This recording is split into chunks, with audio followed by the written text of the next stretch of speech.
2,5 milliards d'années, et les preuves suggèrent que la vie est apparue avant 3,7 milliards d'années.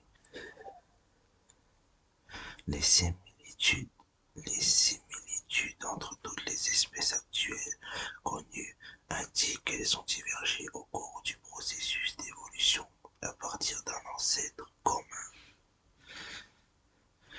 Les premières preuves claires de vie proviennent de signatures de carbone biogéniques et de fossiles de stromatolites découverts dans des roches métasédimentaires vieilles de 3,7 milliards d'années dans l'ouest du Groenland. En 2015, de possibles vestiges de la vie biotique ont été découverts dans des roches vieilles de 4,1 milliards d'années en Australie occidentale. D'autres preuves de formes de vie, peut-être les plus anciennes, sont des micro-organismes fossilisés dans le précipité des sources hydrothermales et de la ceinture. Des mots je comprends pas. De Nuvuagitu, qui aurait pu vivre il y a 4,28 milliards d'années, peu de temps après la formation des océans, il y a 4,4 milliards d'années, et après la formation de la Terre, il y a 4,5 milliards d'années.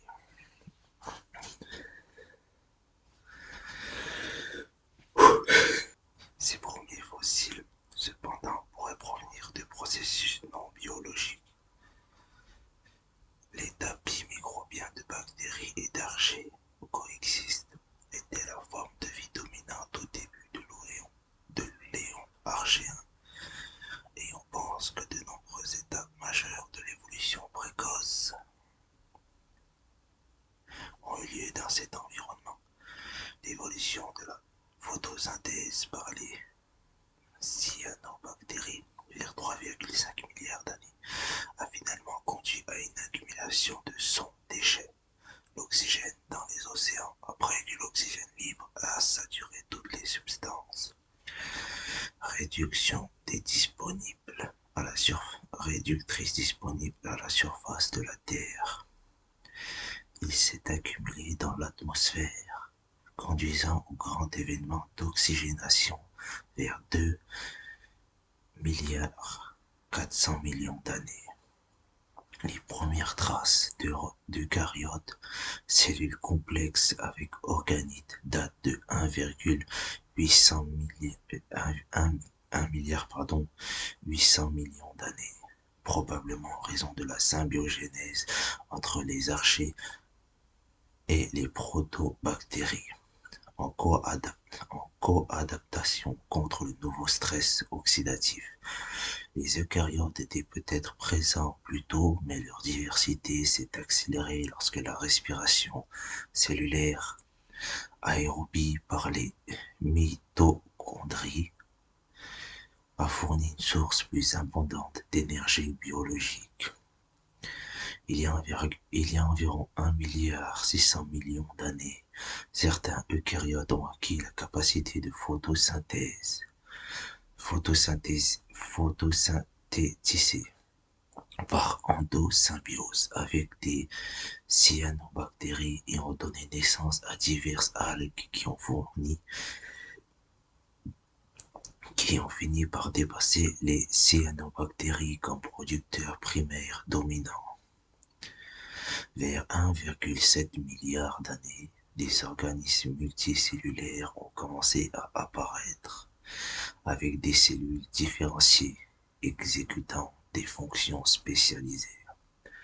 Alors que les premiers organismes se reproduisaient de manière asexuée, la principale méthode de reproduction pour la grande majorité des organismes macroscopiques, y compris presque tous les eucaryotes, qui incluent les animaux et les plantes,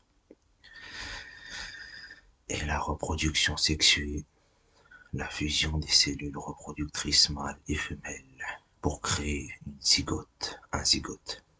L'origine et l'évolution de la reproduction sexuée restent une énigme pour les biologistes, bien que l'on pense qu'elle a évolué à partir d'un ancêtre eucaryote unicellulaire. Alors que les micro-organismes ont formé les premiers écosystèmes terrestres il y a au moins 2,7 milliards d'années, l'évolution des plantes à partir d'algues mères d'eau douce remonte à environ 1 milliard d'années. On pense que les micro-organismes ont ouvert la voie à l'apparition des plantes terrestres. Les plantes terrestres ont eu un tel succès qu'on pense qu'elles ont contribué à l'extinction du Dévonien tardif, car les premiers arbres, Archéoptéris, ont fait baisser les niveaux du CO2, ce qui a conduit à un refroidissement global et à une baisse du niveau de la mer, tandis que leurs racines ont augmenté l'altération des roches et le ruissellement des nutriments qui ont pu déclencher des événements anoxiques de prolifération d'algues. Les bilatériens, animaux possédant un côté gauche et un côté droit, qui sont des images miroirs l'un de l'autre, sont apparus il y a 555 millions d'années. Le biote d'Ediacara est apparu pendant la période d'Ediacara, tandis que les vertébrés ainsi que la plupart des autres phylums modernes sont apparus il y a environ 525 millions d'années pendant l'explosion cambrienne. Au cours de la période permienne, les synapsides, y compris les ancêtres des mammifères, dominaient la Terre. L'extinction du Permien-Trias a tué la plupart des espèces complexes de son époque, il y a 252 millions d'années. Au cours de la période de récupération après cette catastrophe, les archosaures sont devenus les vertébrés terrestres les plus abondants.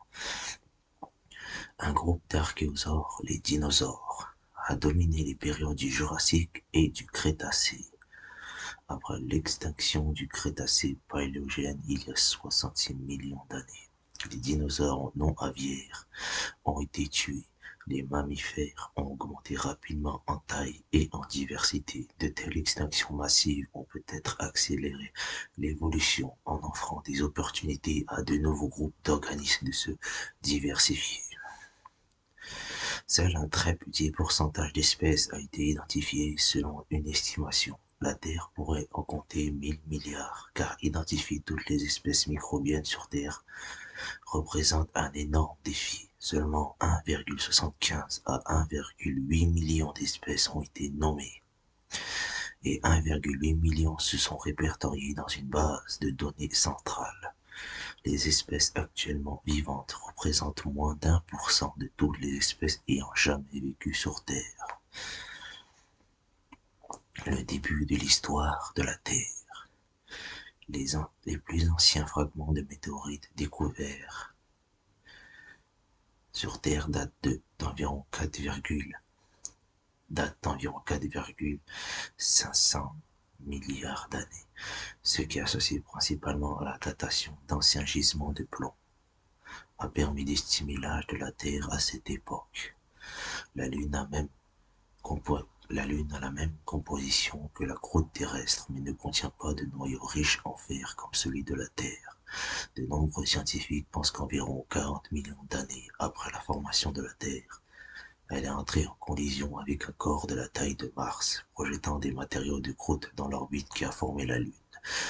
Une autre hypothèse est que la Terre et la Lune ont commencé à fusionner en même temps, mais que la Terre, ayant une gravité beaucoup plus forte que la Lune primitive, a attiré presque toutes les particules de fer dans la région. Jusqu'en 2001, les plus vieilles roches découvertes sur Terre dataient d'il y a 3,800 milliards d'années. Ce qui a conduit les scientifiques à estimer que la surface de la Terre avait été fondue jusqu'alors. En conséquence, ils ont nommé cette partie de l'histoire de la Terre l'ADN.